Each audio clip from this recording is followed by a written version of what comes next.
Hello viewers, welcome back to our channel. কেমন আছেন সবাই? নিশ্চয়ই ভালো আছেন। আর সকাল সকাল নতুন আরেকটি ব্লগ নিয়ে চলে এলাম। এখন সকাল বাজে প্রায় 7টা। আমরা সবাই উঠে পড়েছি, সবাই চা বিস্কিট খেয়েছি, ভাতও উঠিয়ে দিয়েছি। তো সবাই বাসায় সবাই একসাথে অনেক অনেক মজা হচ্ছে। বাড়িতে আসলে সবাই মিলেমিশে থাকার আসলে মজাটাই আলাদা। আর যা খাই না কেন সবাই মিলেমিশে খাওয়ার মজাটা আরও আলাদা।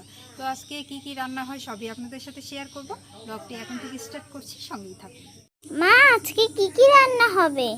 আজকে অনেক কিছু রান্না হবে। জয় দাদা যাবে আজকে বাজারে, মুরগি আর হাঁস কি পায় সেটা নিয়ে আসবে। 3 হাঁস পেলে 3 হাঁস নিয়ে আসবে।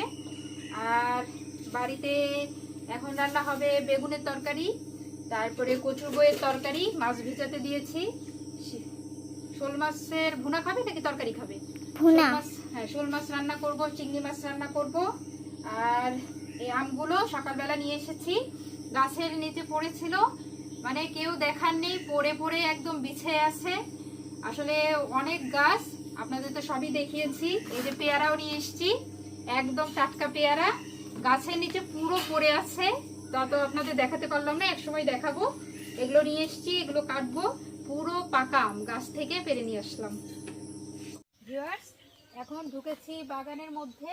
এই বাগানে অনেক গাছ আছে। এই গাছগুলো পরে লাগিয়েছে আমার শ্বশুর।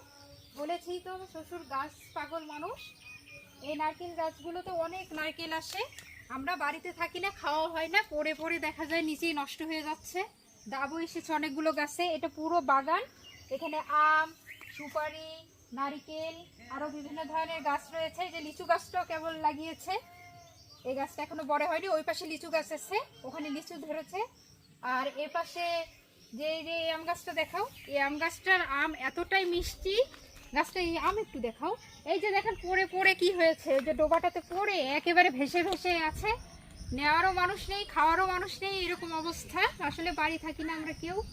আমার শ্বশুর শাশুড়ি তো এত খেয়ে পারে না, যারা আসে তাদেরকে দেই। আর অনেক আম পড়ে পড়ে আছে নিচ দিক দিয়ে, অনেকগুলো গাছ। এপাশে সব সুপারি গাছ, এপাশে আরো কিছু ছোট ছোট লিচুর গাছ আছে, বড় লিচুর গাছ আছে। ওই পাশ দিয়ে আপনাদের সবই ঘুরিয়ে ঘুরিয়ে দেখাবো। কি রান্না করো? আজকে রান্না হবে চিংড়ি মাছ, শোল মাছ ভুনা হবে, পটল ভাজি হবে, কচুর বই এই যে ধুয়ে এনে রেখেছি, কচুর বইয়ের তরকারি হবে, পাট শাকের তরকারি হবে। আর কি হয় দেখা যাক। আর মাছ তো ভুনা করবো।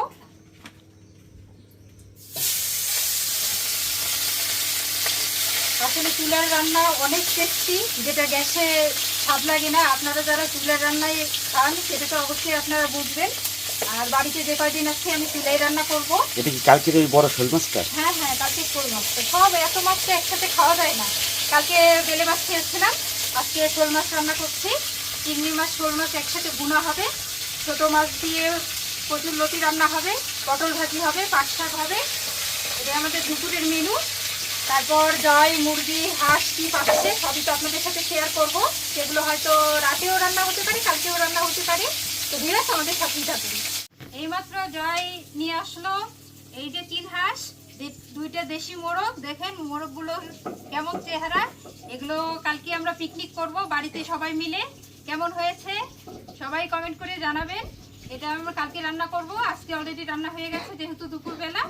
আজকে এগুলো সব পরিষ্কার করে রেখে দেবো, এটা আগামীকাল হবে। আর আগামীকাল বড় করে সবাই মিলে আমরা বাড়িতে মজা করে পিকনিক করব। জয় বাবা, কোন জাতি কেনছো? গ্রামের থেকে ঘুরে কেনছো? তাহলে কষ্ট হয়েছে। গ্রামে ছাড়া এরকম হাঁস মুরগি পাওয়া যায় না, এটা শুধু গ্রামেই পাওয়া যায়। শহরেও পাওয়া যায়, কিন্তু আসলে সবকিছু একসাথে মেলানো সম্ভব হয় না।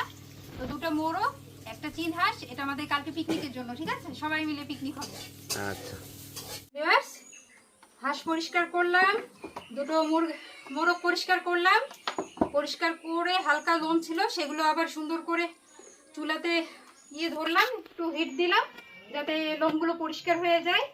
এখন ভাগনাকে বলেছি, ভাগনা কেটে দেবে। আমার কাজ আপাতত শেষ। হাঁসটা একটু উঁচু করো তো, হাঁসটা কেমন হয়েছে? হাঁসটা তো তোমার 2.5 কেজির উপরে, অনেক ওয়েট। হ্যাঁ, পুরাতে আমার অনেক কষ্ট হয়ে গেছে। সুন্দর করে পুড়িয়ে দিয়েছি। আর হাঁসটা অনেক পরিষ্কার ছিল, বেশি নোংরাও ছিল না, পরিষ্কার করতে বেশি সময় লাগেনি। তো ভাগনাকে বলেছি, ও কেটে দেবে। আর আগামীকাল তো পিকনিক হচ্ছে। নিয়ে চলো, ওইখানে নিয়ে চলো, কাটারের জায়গায় নিয়ে চলো।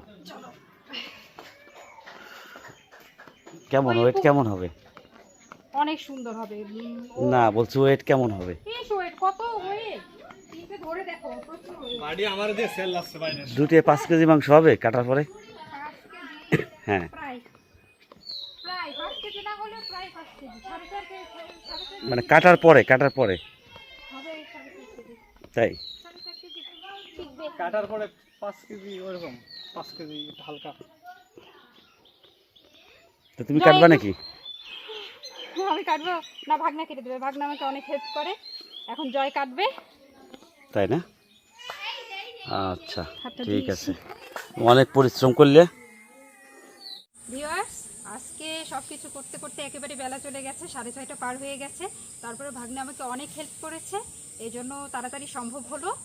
একটা হাঁস, দুটো মোরগ কাটতে অনেক সময় লেগে যায়। তারপরে সব পরিষ্কার করলাম, সেটা ফ্রিজে রাখলাম, সন্ধ্যা লেগে গেছে। আজকে কাজ এই কেবল শেষ করলাম, হাত মুখ ধুলাম, তো এখন সন্ধ্যার বাতি দেবো, সন্ধ্যা লেগে গেছে। ভিডিওটি এখানেই শেষ করছি। ভিডিওটি যদি ভালো লাগে অবশ্যই একটা লাইক করবেন, কমেন্টস করবেন, বন্ধুদের সাথে শেয়ার করবেন, সাবস্ক্রাইব করতে অবশ্যই ভুলবেন না।